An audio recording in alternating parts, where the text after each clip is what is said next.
Vitajte pri sledovaní relácie. S mojimi dnešnými hostiami budeme rozprávať o aktuálnych problémoch Slovenska, ale najmä o problémoch malých a stredných podnikateľov a živnostníkov.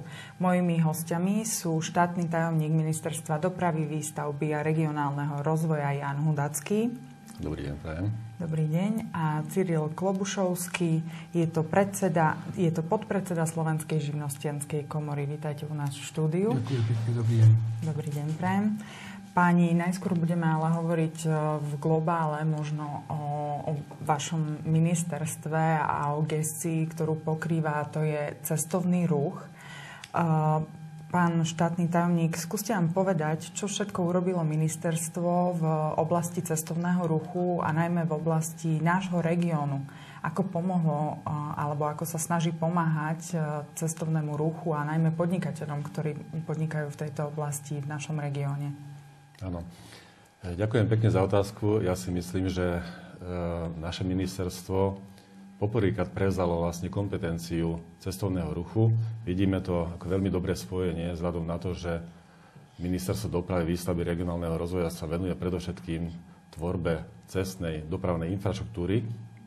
A je to veľmi dobré prepojenie vlastne aj na cestovný ruch, pretože rozvoj cestovného ruchu dosť často predpokladá aj rozvoj tej dopravnej infraštruktúry, teda nie iba dopravnej, ale celkovej technickej infraštruktúry.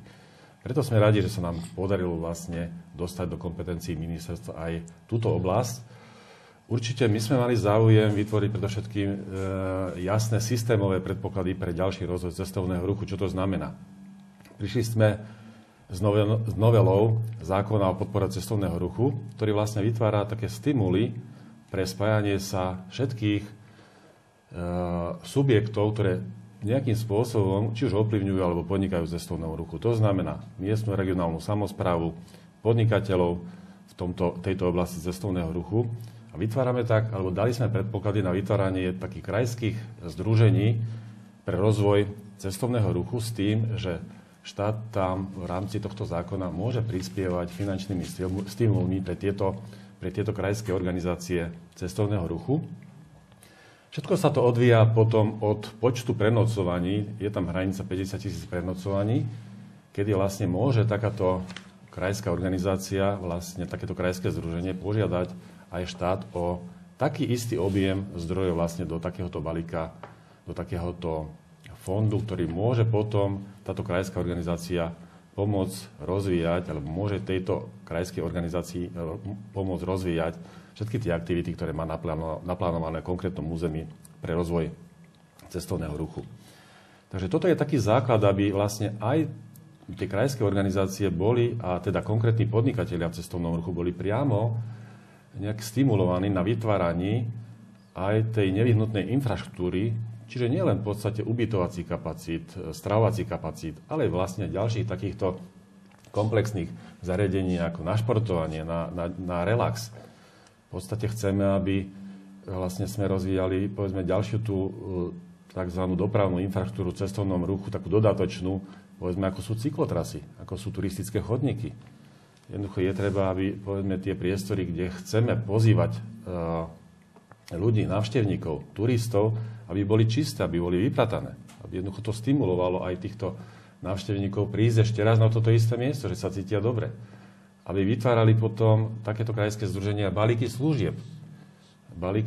Produktové balíky, ktoré by opäť neboli iba o prenocovaní, aby neboli iba o poskytnutí stravy, ale jednoducho, aby ten návštevník, ktorý príde do konkrétneho územia, mohol tam ostať povedzme na 3 dni, na týždeň, možno aj na 2 týždne.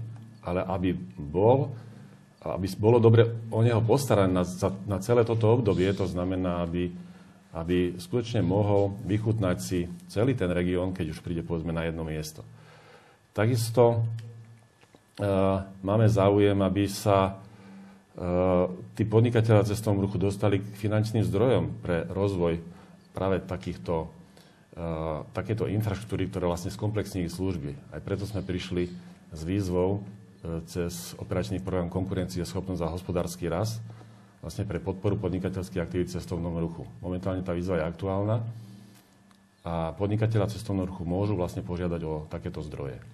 To sú už tie účelové dotácie, o ktorých budeme teda hovoriť, alebo teda zdroje, odkiaľ môžu tie podnikateľské subjekty zobrať peniaze. Skúste vy, možno pán Klobušovský, povedať z pohľadu Slovenskej živnostenskej komory, s akými problémami sa potýkajú práve podnikatelia v tejto oblasti, v oblasti cestovného ruchu, a či im tieto kroky, o ktorých hovoril pán štátny tajomník, v niečom pomáhajú, alebo teda v reálnom živote fungujú tieto kroky?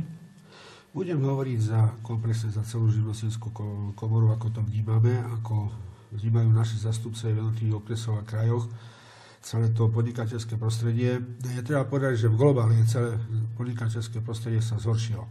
Zhoršilo sa po období roku 2009, kedy nastúpila jedna kríza a jednak tie opatrenia v rámci malého stredného podnikania začali byť zo strany vlády postupom krokov tvrdšie a tvrdšie. Znamená to návrh na zvyšovanie odvodov a tak ďalej a tak ďalej. Samozrejme, na podnikateľské prostredie nevplýva len kríza, ale vplývajú aj napäté vzťahy v spoločnosti. Vplýva aj chaos v reformách a vplývajú stále zlá a nedostatočná legislatíva, ktorá tu je. Teda z tohoto pohľadu chápeme, že aj v oblasti cestovného ruchu nastal určitý pokles výkonnosti.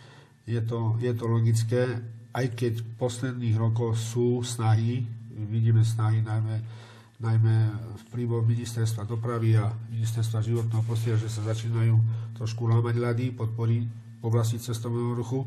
Stále vnímame to podnikateľské prostredie ako zrejme nedostatočné. Vyplýva to z toho, že tí podnikatelia, ktorí podnikajú v oblasti cestovného ruchu, majú nedostatok finančných zdrojov na tú inú infraštruktúru. Ako už spomenul pán Hudacký, samozrejme sú peniaze, alebo si vystávajú nejaký penzión, alebo treba vedia podať stravu, ale na druhej strane chýba infraštruktúra v oblasti vyžitia športového, kultúrneho a tak ďalej. Kde samozrejme už dnes tá západná Európa ponúka samozrejme tie všetky sklbené relaxy dohromady ako celý balík služieb. Dokonca vnímam aj Čechov, ponúkajú, či už na zámku Hluboká, alebo v oblasti takých vychytených pamiatok ponúkajú už celý balík služieb. To znamená aj športové vyžitie, aj kultúrne vyžitie, aj nejaké programy večerné, či už na zámku, alebo na nejakých, treba by som na podujatiach, ktoré sú v rámci regiónov. To nám skutočne tu chýba. Je samozrejme, že už aj na Slovensku prichádza program Jeremy, pokiaľ viete o tom, je to vlastne podpora zo strany európskych investičných fondov. Je to v plienkách, samozrejme na iných krajinách to beží od roku 2009. U nás očakávame, že toho roku by v 2. roku snáď mali by nejaké byť konkrétne výsledky z toho, ako ten vlastne balík chceme využívať u nás na Slovensku. Teda samozrejme, že očakávame, že sa to prostredie zlepší, ale predpokladáme, že samozrejme musí sa zlepšiť aj celé podnikateľské prostredie. Vnímame to ako komplexne, ako som povedal. Poďme teda k tým živnostníkom a malým podnikateľom, ako majú šancu získať možno účelovú dotáciu, alebo aké možnosti sú momentálne. Ak teda hovoríme ešte stále o cestovnom ruchu, tak vlastne tá možnosť, ako som povedal, teraz je tá konkrétna aktuálna výzva v rámci prioritnej osy cestovný ruch pod operačným programom Konkurencieschopnosť a hospodársky rast.